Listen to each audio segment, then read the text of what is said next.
Partimos ahora de explorar aquí, continuar como segundo video para la semana 3.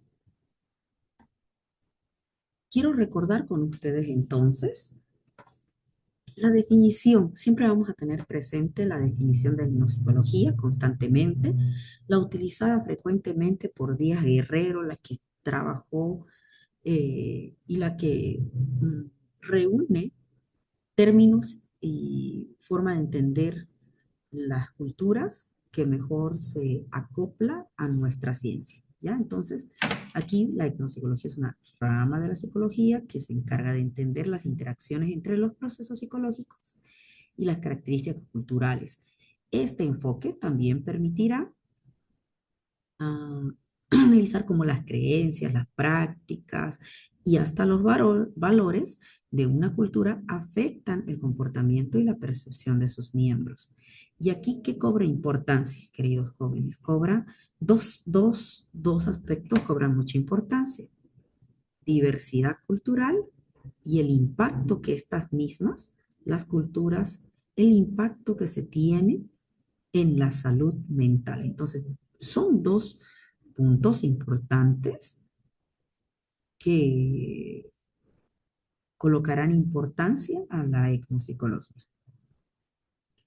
Luego, vamos también a ver esto, que es este contexto histórico en el cual se desarrolla la etnopsicología a lo largo de los años, donde podemos identificar la presencia, importancia.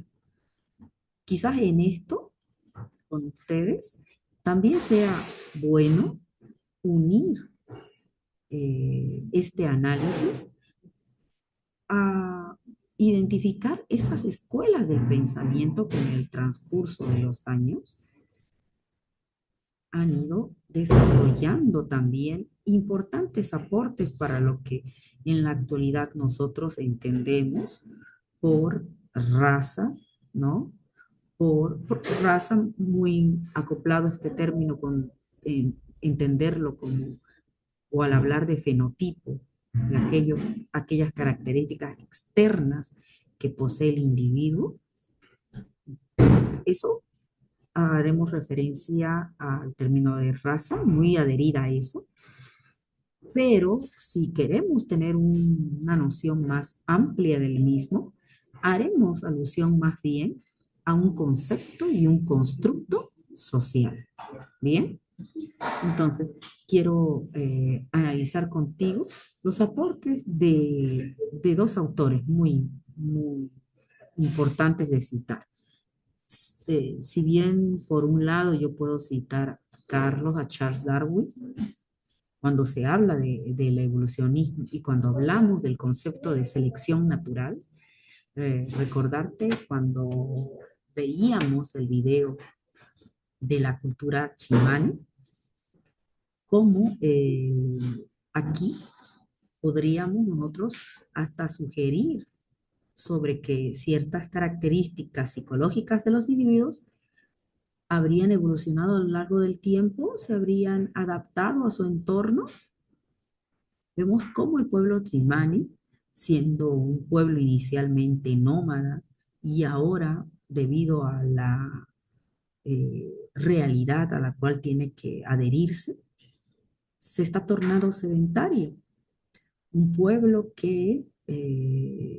cuya alimentación, forma de vida, ritmo de vida nos delataba a sujetos cuya forma de realizar sus actividades diarias de caza, pesca, búsqueda, recolección de frutas y otros, implicaba un gran despliegue por el territorio, ¿no? Un desgaste que implicaba un ejercicio físico, también una alimentación que, si bien no desconocía los carbohidratos ni los desconoce en la actualidad, a pesar de ello, vemos una cultura con muchas ventajas, especialmente cuando hablamos de este aspecto que veíamos con ustedes sobre ritmo de vida y sobre algo que siempre ha movilizado al ser humano, que es perpetuarse en vida, ¿no? Ganar esta lucha a la muerte y lograr la longevidad, que culturas como la cultura tsimane han logrado. Entonces, si bien nosotros notamos en la actualidad cómo ha habido estos cambios enraizados, no solamente es propio de, de reconocer que ha habido una selección natural de sujetos que se han visto afectados, han muerto, ha habido una mortandad infantil en el pueblo tsimane, quienes no pudieron resistir, quienes no pudieron sobrevivir, han sido los más fuertes que en la actualidad han sobrevivido. Aquí siempre cito a Fran Boas, quizás lo hayan visto en antropología cultural o en otras materias, y recordarles un poco los aportes de Fran Boas sobre relativismo cultural también, ¿no? Aquí yo siempre parto del hecho de que el estudiante reconozca que cada cultura debe entendérsela, pero en sus propios términos, no por estándares externos. Bien, y aquí rescato mucho el trabajo de Fran Boas con este trabajo de campo y de que cada cultura tiene su propia trayectoria en realidad. Es así que, por ejemplo, cuando hablamos de relativismo cultural, sí o sí citamos autores como Boas, quien como autor representante máximo de la antropología estadounidense nos permite poder divisar algunos estudios interesantes en otras culturas. Por ejemplo, eh, quienes hayan tenido la curiosidad de indagar sobre culturas como los indios de la costa, de la costa noroeste de Canadá.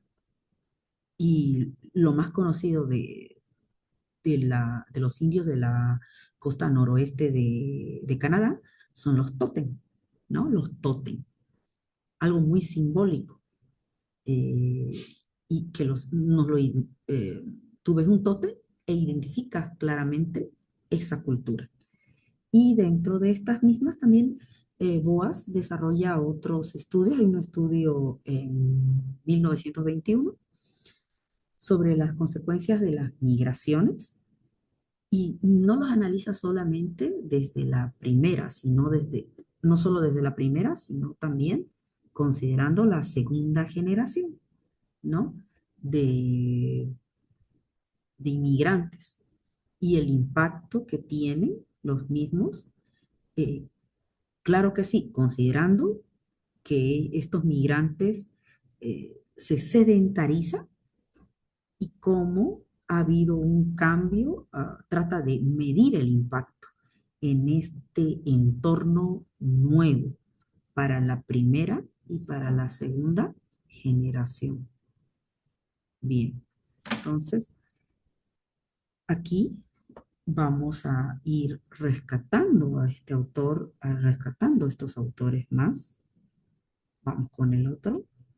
Ahí rescatábamos a Darwin en el anterior, aquí en el funcionalismo. Bronislaw Malinowski.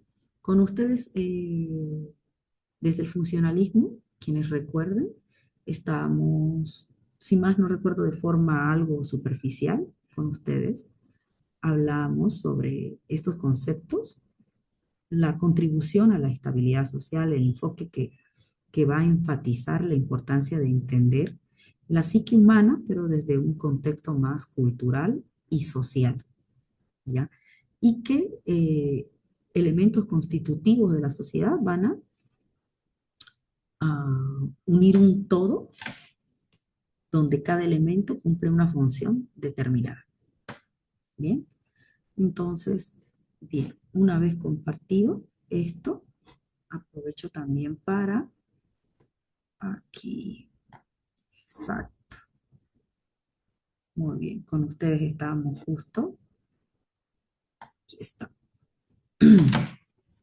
Aquí salto nuevamente a esta presentación para comprender, si bien solamente hemos analizado evolucionismo, hemos analizado un poco el aporte de Boas, también hemos comenzado a hablar sobre el funcionalismo desde Bronislaw, superficial, pero quiero unir esto con este concepto que se va a enmarcar ahí justamente. Eh, no solamente una perspectiva como herramienta descriptiva y analítica, sino como una herramienta prescriptiva, generar una conciencia crítica de lo que ocurre, no solo con culturas que comparten un espacio geográfico, no. La interculturalidad no solo va a entender el hecho de que en un momento determinado compartan un territorio, dos culturas, porque si solo fuese el hecho de compartir un territorio, esta misma no nos dará cuenta de una profundidad en la interacción. Entonces ahí sí, quien comprenderá esta interacción y comprenderá que la misma sea consciente de sus diversidades, abarcará el concepto de interculturalidad. Bien, bien jóvenes, entonces vamos a seguir enmarcándonos para en nuestro encuentro presencial seguir indagando, no solamente esto, vamos a ir indagando también el estructuralismo de Levi-Strauss.